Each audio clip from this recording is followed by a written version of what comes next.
BPSC teacher बहाली के purpose से ये वीडियो बनाया गया है।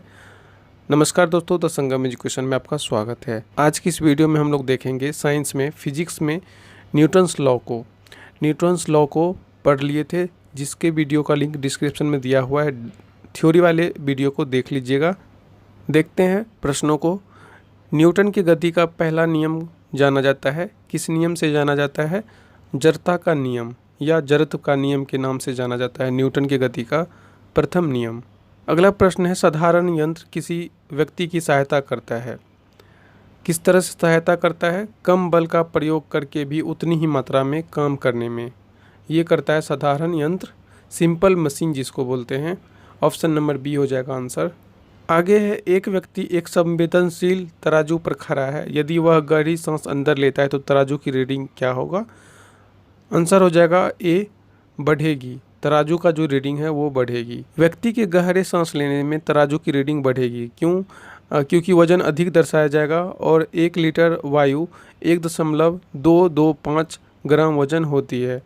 1 लीटर वायु अंदर खींचने पर व्यक्ति का वजन 1.225 ग्राम बढ़ जाएगा। साधारण तराजू पर यह नहीं दिखेगा, लेकिन यहाँ पे दिया गया है सेंसिटिव तराजू, संवेदनशील तराजू पे।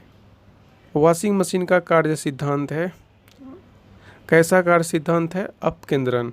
ऑप्शन ए हो जाएगा आंसर, अपकेंद्रन।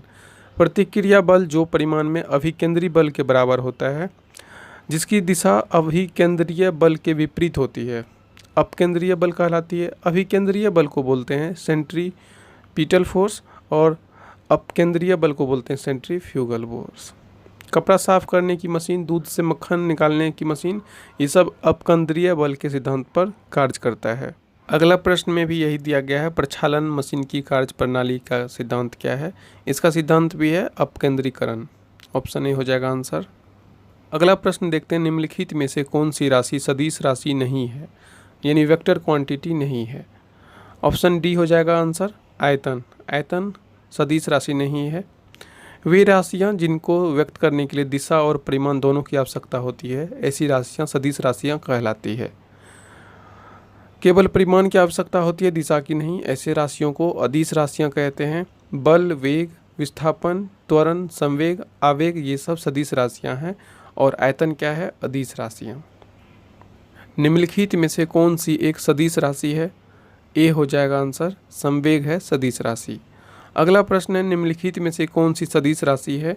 विस्थापन हो जाएगा, ऑप्शन सी सदिश राशि। अगला प्रश्न है, पदार्थ के संवेग यानी मोमेंटम और वेग के अनुपात में कौन सी भौतिक राशि प्राप्त की जाती है? पदार्थ के मोमेंटम और वेलोसिटी के अनुपात में द्रव्यमान प्राप्त की जाती है। P बराबर क्या होता है? mv। P बराबर होता है mv और संवेग P बाय वेलोसिटी, इसका जो अनुपात है क्या बताएगा? मास बताएगा। आगे है, बल गुणनफल है। बल किसका गुणनफल है? बल गुणनफल है द्रव्यमान और त्वरण का। ऑप्शन बी हो जाएगा आंसर, द्रव्यमान और त्वरण। यदि किसी घन के आयतन और पृष्ठ क्षेत्रफल को निरूपित करने वाली संख्याएं समान हो तो उस घन के किनारे की लंबाई माप क्या होगी? ऑप्शन डी हो जाएगा आंसर, 6। घन का आयतन क्या होता है? घन का आयतन होता है साइड का क्यूब। घन का पृष्ठ क्षेत्रफल हो जाता है 6 साइड का स्क्वायर। दोनों आपस में समान है, इस तरह से समान कर लेंगे तो क्या हो जाएगा? साइड बराबर हो जाएगा 6। ऊर्जा संरक्षण का आशय क्या है? ऊर्जा संरक्षण का आशय है कि ऊर्जा का ना तो सृजन होता है ना ही विनाश होता है। Energy can not be destroyed और can not be created. Option number D हो जाएगा आंसर। नेक्स्ट क्वेश्चन है, हवाओं की ऊर्जा होती है। हवाओं की ऊर्जा होती है केवल गतिज ऊर्जा, क्योंकि हवा के अंदर गति के कारण ही बस ऊर्जा उत्पन्न होती है। आगे है, वायु शक्ति विंड पावर में ऊर्जा का कौन सा रूप विद्युत ऊर्जा में परिवर्तित होता है? कौन सा रूप विद्युत ऊर्जा में परिवर्तित होता है? ये होता है गतिज ऊर्जा। ऑप्शन ए हो जाएगा आंसर, गतिज ऊर्जा।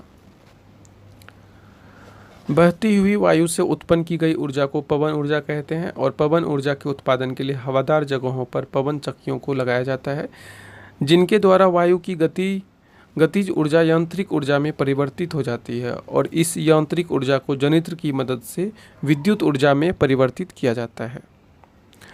ये था इसका एक्सप्लेनेशन। आगे है 15वां प्रश्न। एक ट्रेन जैसे ही चलना प्रारंभ करती है उसमें बैठे हुए यात्री का सिर पीछे की ओर झुक जाता है, इसका आशय क्या है? इसका आंसर हो जाएगा ऑप्शन नंबर ए, स्थिरता का जड़त्व। स्थिरता का जड़त्व।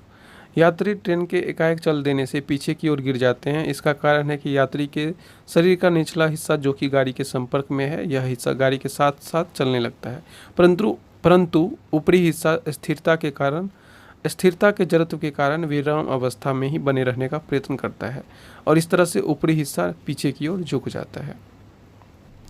अगला प्रश्न है कथन और कारण के रूप में। एक पूर्णतः घर्षणहीन पृष्ठ कम्प्लीटली फ्रिक्शनलेस सरफेस पर एक व्यक्ति सीटी बजाने से अपने को गति में ला सकता है यदि किसी तंत्र पर कोई इसका कारण है यदि किसी तंत्र पर कोई बाह्य बल क्रियाशील नहीं है तो इसका संवेग एच परिवर्तित नहीं हो सकता है। तो इसको देखते हैं। इसका आंसर हो जाएगा बी, ए और आर दोनों सही है। आर ए का सही स्पष्टीकरण नहीं है। इसके स्पष्टीकरण को देखते हैं। घर्षणहीन यानी फ्रिक्शनलेस सरफेस पर अगर कोई व्यक्ति गति नहीं कर सकता है क्योंकि किसी भी प्रकार की गति के लिए घर्षण आवश्यक है। पूर्णतः घर्षण रहित बल सतह पर कोई व्यक्ति सीटी बजाकर अपने आप को गति में ला सकता है। सीटी बजाने के लिए व्यक्ति एक दिशा में हवा छोड़ेगा जिसके परिणाम स्वरूप विपरीत दिशा में यह गति करने लगेगा और कारण में आर में जो रीजन में जो है संवेग संरक्षण के सिद्धांत का उल्लेख है जो पूर्णतः सत्य है।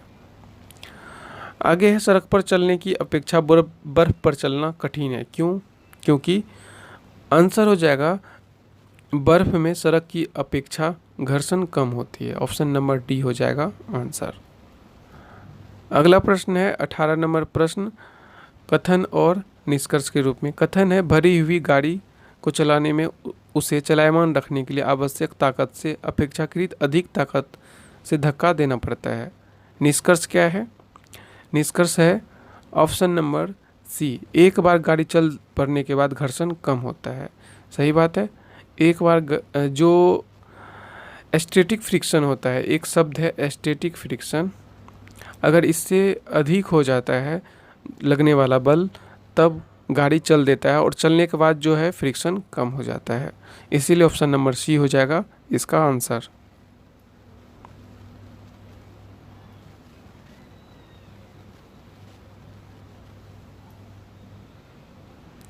इस प्रश्न को देख लीजिएगा खुद से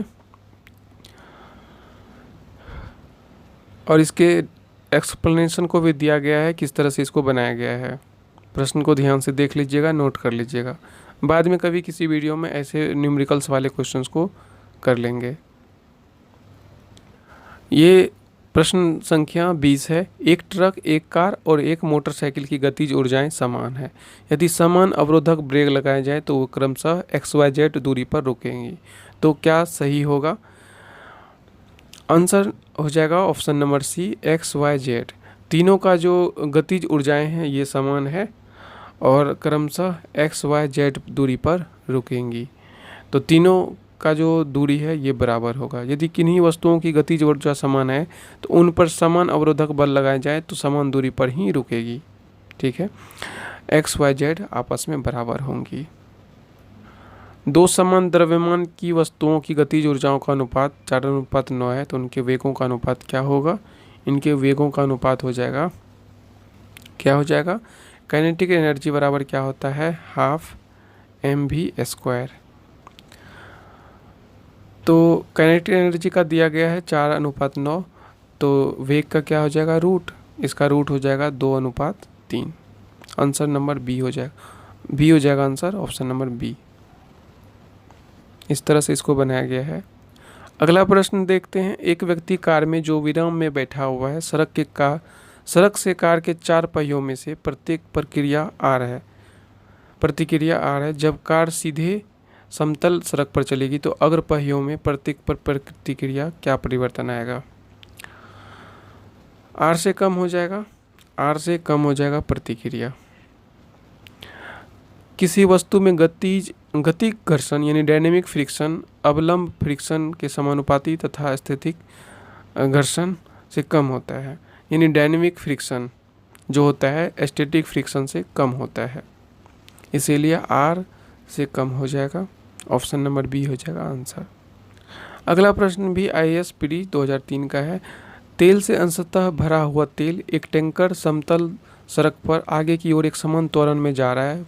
तेल का मुक्त पृष्ठ क्या रहेगा? आंसर को ही देखते हैं सीधे। क्षैतिज से इस प्रकार आनत होगा, पिछले सिरे से अधिक गहराई होगी। इसकी एक्सप्लेनेशन को पढ़ते हैं।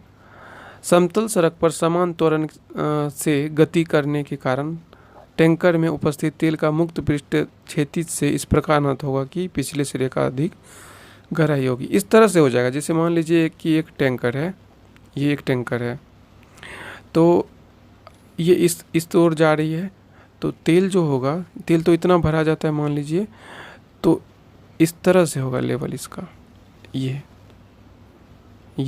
तेल का लेवल होगा। इधर पीछे की ओर मोटाई बढ़ जाएगी और आगे की ओर मोटाई कम हो जाएगी।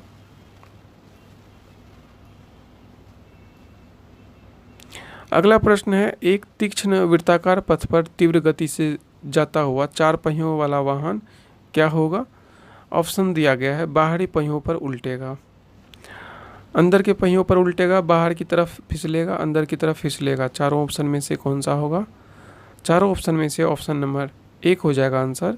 1 और 3, ऑप्शन नंबर ए में दिया गया है 1 और 3, यानी बाहरी पहियों पर उल्टेगा और बाहर की तरफ फिसलेगा, दोनों हो जाएगा आंसर। अगला और अंतिम प्रश्न है, त्वरण ज्ञात यानी एक्सीलरेशन ज्ञात करने का सही सूत्र क्या है? ऑप्शन नंबर ए हो जाएगा। त्वरण क्या होता है? त्वरण होता है वेग में परिवर्तन की दर। वेग में परिवर्तन की दर ही त्वरण होता है। और वेग में परिवर्तन की दर कैसे निकालते हैं? Final velocity minus initial velocity by time, यानी अंतिम वेग माइनस प्रारंभिक वेग बटे समय। और इसी को लिखा जाता है v = u + at, v = u + at। आज की इस वीडियो में इतना ही। अब अगले वीडियो में देखेंगे इसके अगले चैप्टर को। अगर आप अभी तक इस चैनल को सब्सक्राइब नहीं किए हैं तो सब्सक्राइब कर लीजिए और बेल आइकन को प्रेस कर लीजिए। मिलते हैं अगले वीडियो में, तब तक के लिए नमस्कार।